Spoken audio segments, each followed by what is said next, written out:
Hi, WFMers out there. I'm your host, Irina Mateva, and this is WFM Unfiltered, a podcast by Right WFM, the place where we share the truth about workforce management. So get comfortable and listen closely. Hi, everyone. Welcome to WFM Unfiltered. And I'm your host, Irina, and we're traveling to Milton Keynes, UK. And the guest might be a familiar face for you guys. We have done a previous recording and it was fantastic. I really enjoyed it. But I want to introduce you very quickly to Kim. Kim, hey, how are you doing? I'm doing all right. I'm flustered, got a bit of a migraine, so this is a perfect setting to grump a bit. Just love it already. Okay, we are going to be ranting because you chose a topic that's kind of sensitive for me and Mm. I can't wait to be honest. But before that, we have to do the basics. Please introduce yourself. Right. Kim Sektnan, born and raised in Norway, been working in Norway, Sweden, UK, England, Germany and France. Been working in WFM for, well, equivalent to WFM or WFO, if I should be accurate, for for the be- No. for the better part of 17 years, roughly. Been working with some big brand names. I guess everybody heard about Teleperformance. I used to be the person that looked after the real time and worked with Calabria. Or back then, it was called Tenopti to introduce how real time should work. So, been working in the industry for a minute. Played with some big players and had a bit of fun. And yeah, nowadays I work in a small water company out of the UK called Affinity Water. I look after a contact center of about 250 to 300 people. I'm the product owner of all our contact center technology systems. I'm also responsible for the resource and planning, or supply and demand, like I like to call it, and also the insight and analysis that we do nowadays. So I also have a couple of data analysts that sit underneath me. I've grown a bit since we last spoke, Irina. Wow. Uh, got, got a bit busy. I can absolutely see that. But actually, I'm going to park our topic for just a second to say one thing that usually really annoys me. And you managed to already annoy me, by the way. And I'm just going No, to point all out that good. because you're underselling the size of your contact center, people usually tend to think that the things are very simple in smaller organizations. And I'm always coming from the perspective, you know what?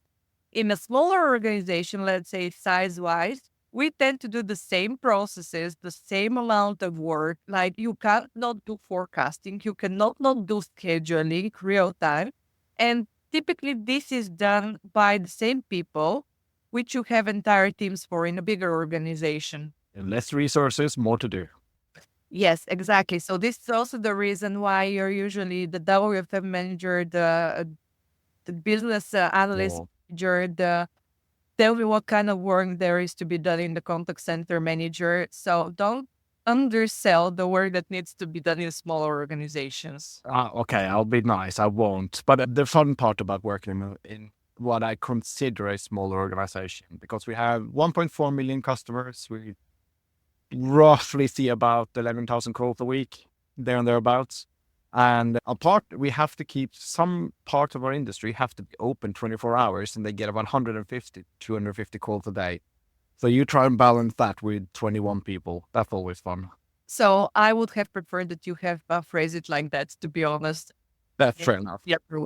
Okay, now that we sorted this one out, we have the topic, the Mm. unpleasant for some people topic about WFM vendors. And both you and I have a lot of experience with a lot of different tools from a lot of different capacities in our previous roles.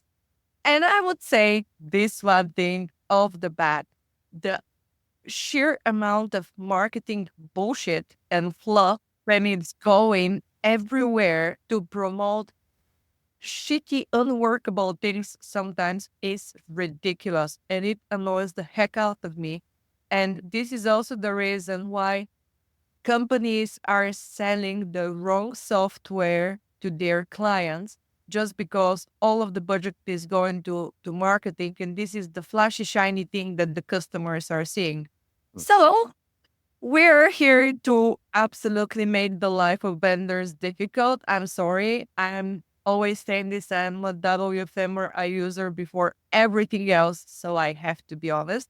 We're not going to be mentioning names, but what we're going to be For mentioning now. is some of the bullshit that's happening with some of the tools. How about that? 100%. I have. So just for context for anybody listening, I've gone through a couple of tendering processes at the minute. I'm in a very good mood regarding this. It hasn't been a fun journey, to be honest. Mm. I feel you. Again, we need to set the record straight. We do not mention names No, I won't. on the point, but we mention real stories and what we have seen from our user experience Yeah. in the hopes of we can give a little bit of our background and maybe it can be helpful for users and companies that are currently going through the same process or are about to start that journey. So tell me about it. How is it going? So it's been a bit of a journey. So to set the scene, our current product we're missing a lot of things. The biggest one being, which I think a lot of people struggle with, is pure simple integration and reporting. So we are unable to get any data out of our system that is in a readable, functionable. For anybody that's worked inside any data presentation tool, know that you have to use some simple NXI table, or we want to do a bit of SQL. So let's open up Visual Studio, or in our world, we use a data presentation tool called Click. Can integrate to everything, great tool, no issues. But for some reason, I can't get the data out the way I wanted to from our WFM system. So I'm stuck. So I thought, okay, let me go to market. And that's how this journey started. When I 1.5 year in, I've been sitting on 8 demos so far. I've gone through with 2 of them to discuss a bit more. And to put it mildly, the amount of confusion there is between WFM systems, and not only that, but between what is contact center and what is project, has been amazing. So I've gotten project, the WFM tools, I've gotten field WFM tools, I've gotten people reaching out that has like a data analytics tool that all want to sell me a functioning WFM tool. That's where I started, just to put it in perspective. So I've gone through the journey. So I attend, and I'm going to be cheeky here for anybody in the UK. If you want to go to the Call and Contact Center Expo, it's free. Go. You can meet vendors. That's where I started the following year to go, just because I wanted to get a feel for what's out there. And I've now found out that there is roughly one system I could use that would do the reporting thing that I need to do. Oh my God. But out of but the whole total problem is that they are able to do the one thing I need to replace, but I will then lose a whole other bit of functions. So, for example, forecasting would not come as a part of this tool. What? Yeah, that's the thing. So apparently they were like, they could do default forecasting. And for anybody that does a bit of forecasting methodologies, know that you typically just do a simple trending forecast. Like, can't remember what it's called now. I should know because I do it on a weekly basis, but the word escaped me. I'll remember it in a minute. But anyhow, when you do, they can do like a simple forecast, but any advanced scenario building or anything, no, doesn't exist. Okay. I'm going to tell you what I'm hearing that you're saying. In all of those 8 demos that you have attended and a million other messages that you have received from companies trying to sell you WFM tool is, hold on. Hey, Kim, we know that finding the right WFM solution can be very difficult and the systems are extremely complicated. This is why we have created these systems, which is the leader software in the market, and it's going to provide with every single possible functionality and feature that you would require. Though we haven't even spoken and we haven't understood your requirements, but we can solve your challenges for the fraction of cost that you would be paying to some of the other players. Best part, I will now contact you every 2 months moving forward. You forgot that part. Oh my God. Okay, I'll stand corrected. We're joking, but it's actually not funny. No, it is the truth. These marketing people will put you on a calling list because they have now created a lead, like we all know.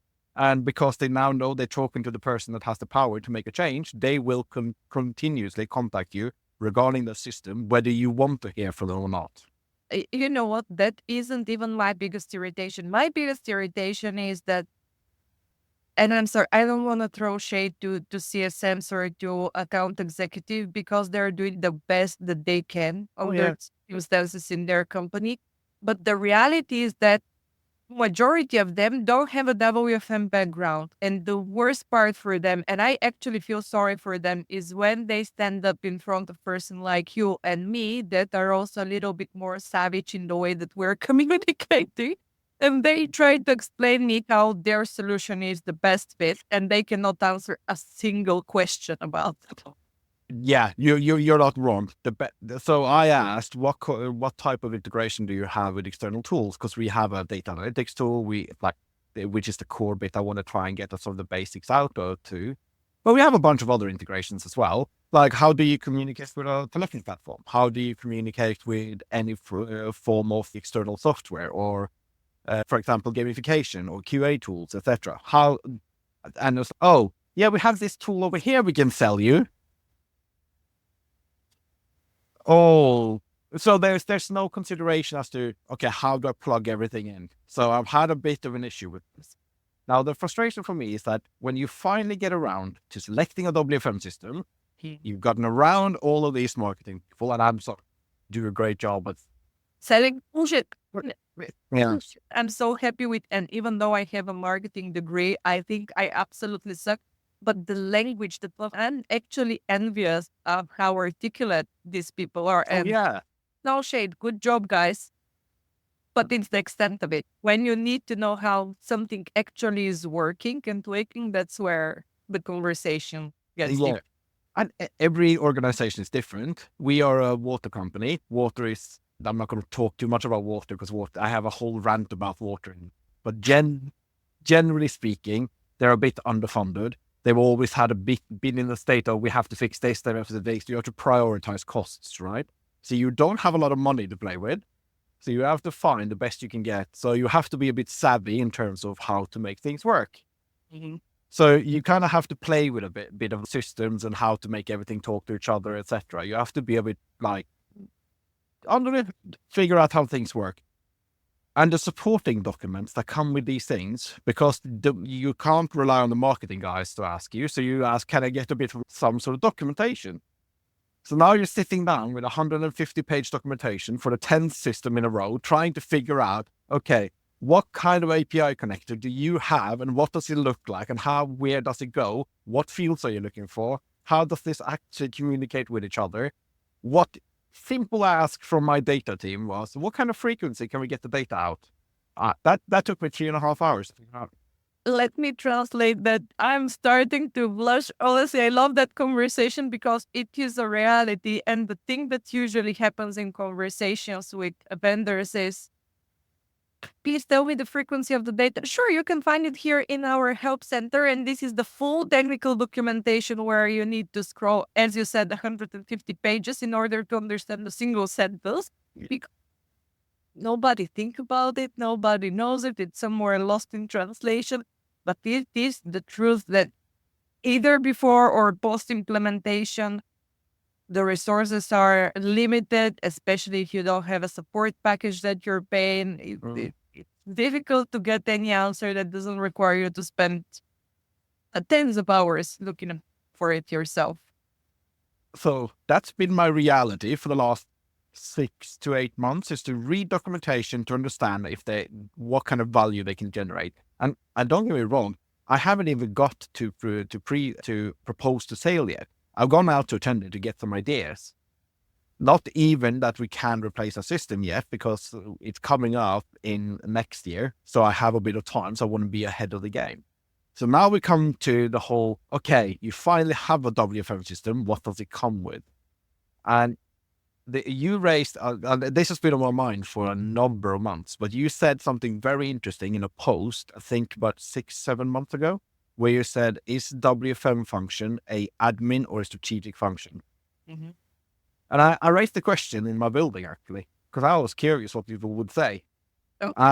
And I got a very, depending on who the audience was, you got a very varied answer.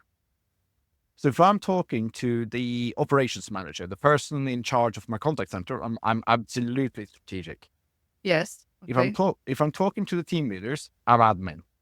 If I'm talking to the agents, I'm admin. If I'm talking to my boss, I'm admin. If I'm talking to the director, I'm strategic. Nobody can seem to make up their mind, by the way. And that was interesting to me because I said I need a new system that helps me build a strategy, but none of them actually believed I was doing strategy. The reason this is relevant for what I was about to say is that I was looking for a tool that could help me do scenario building as a Mhm. pipe happened. It's a common fact. We pipe bursts, we get no water for a bunch of people, and we need to support them. And it's absolutely serious in a moment, and you do need to actually ensure that these people have access to water. Some are in a critical situation, etc. In order to make that work, you want to try and build a bit of a scenario to figure out how many people do I need to ensure that all of these customers are, one, communicated to, that there is an incident, two, understand what's going on, where we are, how we can help them, support them, etc. Bit of an outbound campaign to make sure we reach out to the customers.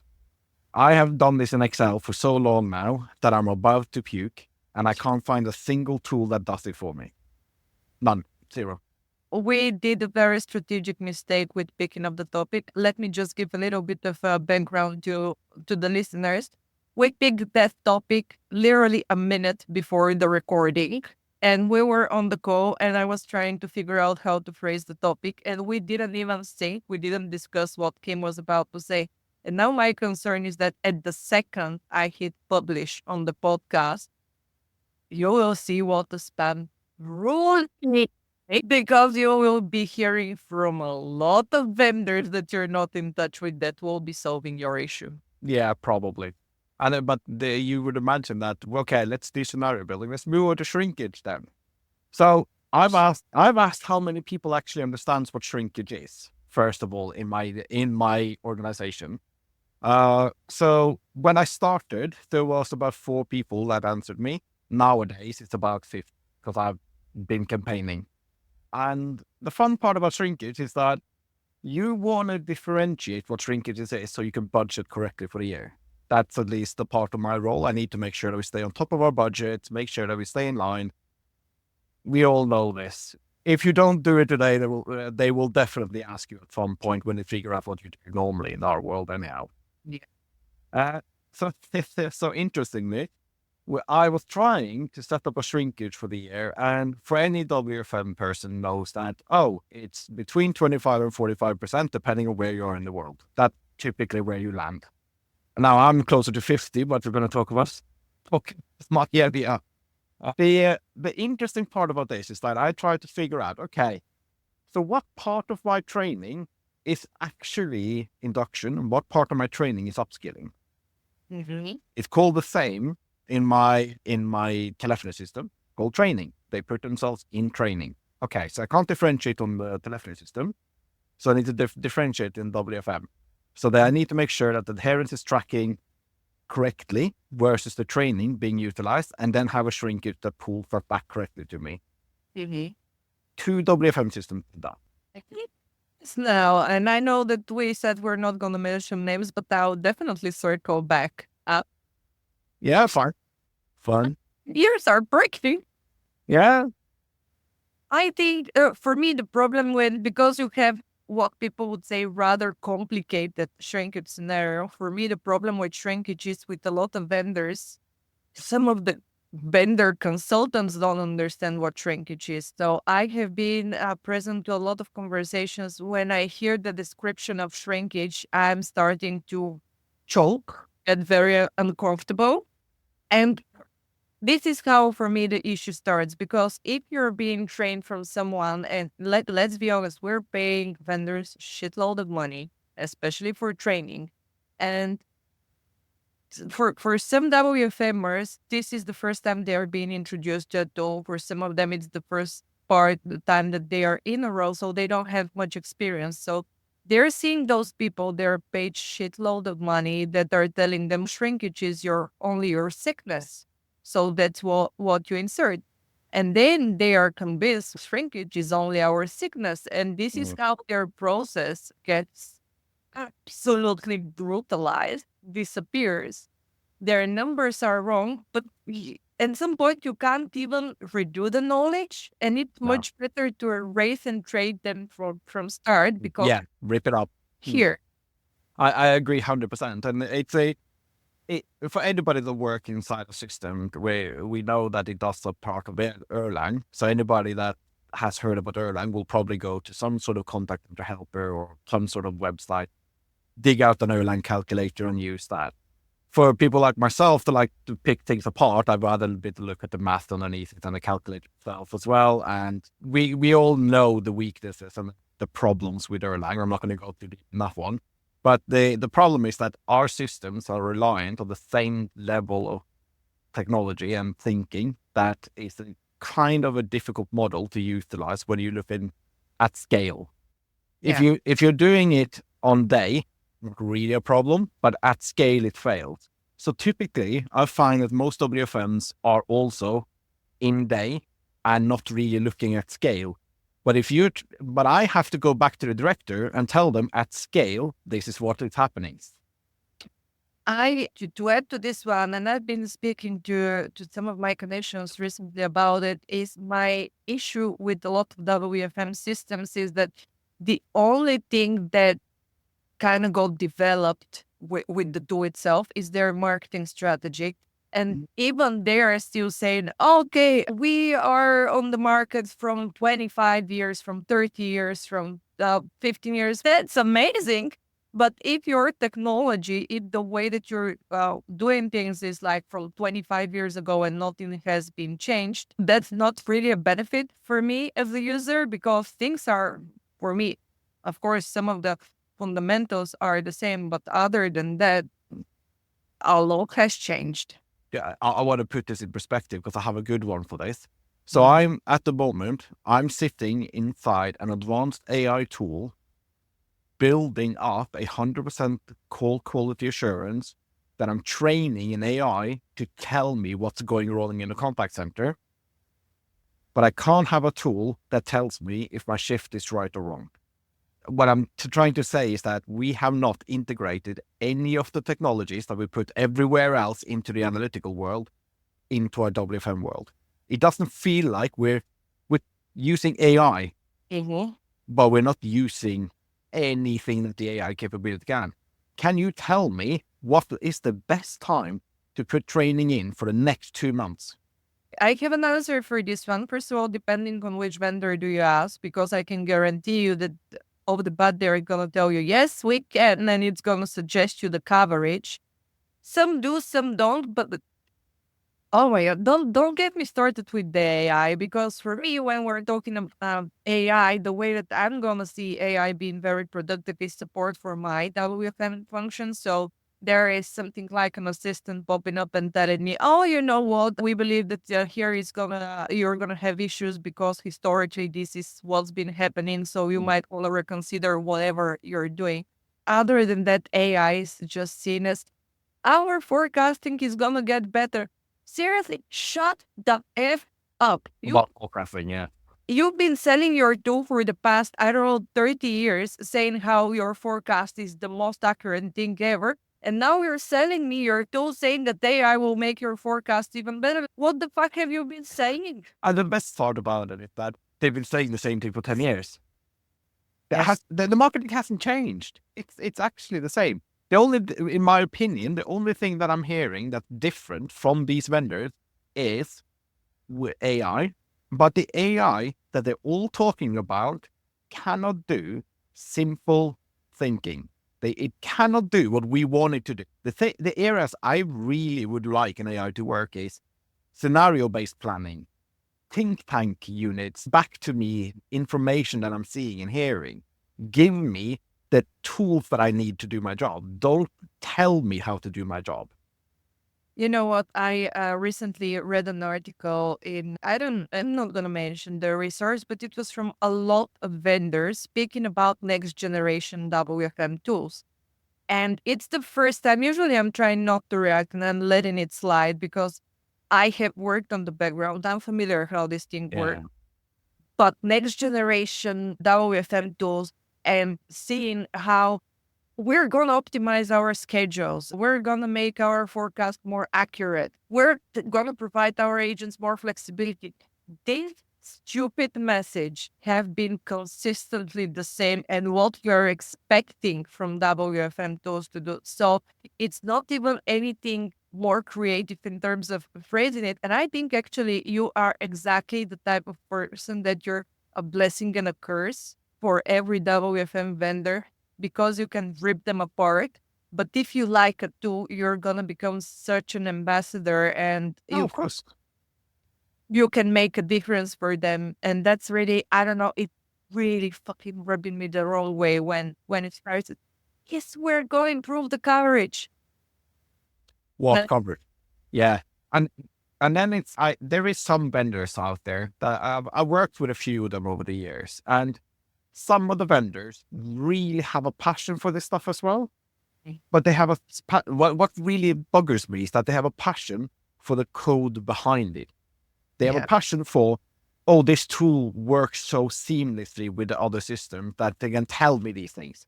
But it still doesn't solve the basic issues that my senior planner that has to sit there and work out training sessions. They have to manually figure out when to do team huddles, when to do one-to-ones, all of this stuff, because there is nothing that she can use in a current world, or not a lot of the tools that are out there would give her the benefit to make sure that she doesn't go above X% shrinkage of the day, or if she doesn't increase the time. Suddenly, you can give me a red mark to say, oh, you're at 35.2 shrinkage today, you should not plan anything else in. Well, that's fine. What is my shrinkage? I might have to push more in. It's a rules-based system, so it's either a do or a don't. You don't even get to override it in some of these systems because that has to be done on admin setting. So when I get marketed to, when a lot of them reach out to me, these are the things they're telling me that they can do. And then you go in and you actually spend the time and you read about them. Not a lot of them that can do it. But that goes along with credibility. And that's exactly my issue when what I have with those marketing messages that we can do everything. And especially when I hear this is the right solution for you without even checking your, what do you want? What do you need for your people, for your business, for your customers? That's when I'm getting the ick. And I literally want to punch my laptop out of the desk because it makes no sense. I think that a lot of companies are talking down on professionals doing the job as if we are stupid, quite frankly, as if we can job. And thank God you have been sent my way to explain to me what shrinkage is. But it's fun though, because what this reminds me, and the reason I use the word fun is because there's no other way to look at it. You can cry, you can feel a bit hopeless, but there's no alternative. I can go to the market, I can find, I don't know actually how many has reached out to me. Don't have a final number, I wish I did. It is in the 70, 80, 90 somewhere. But I have about 8 that I went to final selection with, and 2 that might fit the basic purpose that I'm looking for. And I'm not even looking for advanced stuff. But the alternatives here is that there is nothing on the market that I can get that gives me what I need. So they have gotten into a very comfortable place where there is no competition. They're all doing the same thing. They're all saying the same thing. They're all using the same terminology. And all of it does the same thing with a slight twist. I have seen no innovation, literally none in this space. To put it in perspective, something that I was working with a vendor a number of years ago, and I'm not going to mention names, but they were implementing a real-time function, and they were looking at the UI interface of it. So they came to our company because we were literally across doors from them, and we were a vendor. They asked us, what do you think of this? So we helped them look after how it looks. And they are now selling that as a feature, that this is the most advanced thing ever about how it looks and feels. We're now 12 years later, or something like that. 13 now. So just to put it in perspective, that's the market. And I don't have anything. I don't have a way to tell these guys that I need something better. At this point, I'm better off in Excel. I feel like I need a glass of rosé right now. That I started because you're right. We better laugh, but the reality is again, if you are rather junior or you just don't know what to expect from WFM system, but you've been given finally the budget for something and you have been sold that kind of a dream that we're gonna make your life easier. And then you understand what kind of a bullshit you have actually paid for. And then you have to go to your contact center manager, operations manager, and say, whoops, I made a mistake. That's not easy to do. No, and then you're wondering why our function is then being called admin instead of strategic. That's why I went back to this question, because it does state so much the purpose and the view that people have of our team. And if you look at the market, we're a bolt-on. People look for contact center technology. They look for telephony platform first, and what would we all know the AI conversations around telephony? I'm not going to go into that, but we are a bolt-on to that. They like wherever they go, this is the first thing they look at, and then they go, "Oh, do you have WFO or WFM?" Yeah, we do. Okay. Yes. There's not a WFM first. We can do all of this stuff with your resource. Yet when it comes to the bottom line, my finance team is all over me like there's nobody's business. I am not allowed to go an inch over budget. I have to profile my recruitment down to a T. I have to stay on top of all of these movers and levers, which we all know is a pain, to make sure that you stay on top of everything. And I'm in a small world. Can you imagine how the big world runs? And then if I don't get it right, I literally am in trouble with my finance. But what tool do I have? Yeah, I think overall, if we start going into the root cause of all of it, is that the reality is developing something new requires a lot of time, requires a lot of expenses and money and cost. And it's much better to be directed big budget to marketing to sell you what you currently have rather than, oh, you know what, let's actually work on our product. And the fun stuff is that actually, if you go to most of the vendors, they do claim that they're doing so many new things and it is just completely new, next generation and so on. And then you open the door and you're like, is that pay? You know what? I've had that. Oh, the new patch was released. This was a patch from my current product. It was patch, I can't remember the number, but it's pretty high up there. And they had a new innovation. They changed the colors in all their schemes. I'm not going to be joking. That was actually the newest patch. So yeah, there you go. So I think the bottom line, so at least for me, is that I am starting to learn pretty much the hard way for a second time in probably 5 years I've been doing this, where I've gone to tender, where I'm the lead that actually has to bring these people in.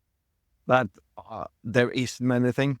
There is nothing I can use, so I will go with the best of the worst, and that kind of warm up. I'm gonna quote you on this one. I love it. Okay, then let's offer some glimmer of hope for people out there. What can they do in case they need something? The truth is that there isn't any system that will revolutionize the world, but you can't live without one. So find something that works for you, that you can think of the basics. What is going to take the most amount of time and take that off your table? We all know scheduling takes forever. Get a decent scheduling tool. We all know that forecasting can be a bit of a pain if you have to do it manually. Just get a decent forecast. If you have those two, at least you probably take in hours of your table to focus on the other bits that nobody can do now. Thank you so much for this conversation, Kim. Not only I enjoyed it, but I think it's about time that we start speaking a little bit more openly and honestly because, yeah, there are a lot of tools that are very helpful for the circumstances of the client that are right now. My problem is when they're being oversold as the unique thing that sells everyone's problem and that there's no way that you would ever need something else. That's when I'm getting angry. But thank you so much for joining me for this very, very honest conversation about vendors and current reality. Thank you. Thanks for joining us today. I'm your host, Irina Mateva, founder of Right WFM, where we believe that every business and its people are unique and deserve the right solution to their challenges. If you need support with workforce management, we're just a message away. Get in touch at Irina at writewfm.com or info at writewfm.com. If you like the content and would like to support the show, please subscribe to WFM Unfiltered on your favorite podcast platform, leave a review, and follow me on LinkedIn. You can also show some love to our great sponsors. For more information about them, check out the episode notes. This is your place for real WFM, so to suggest guests or topics, get in touch at Irina at writewfm.com. See ya!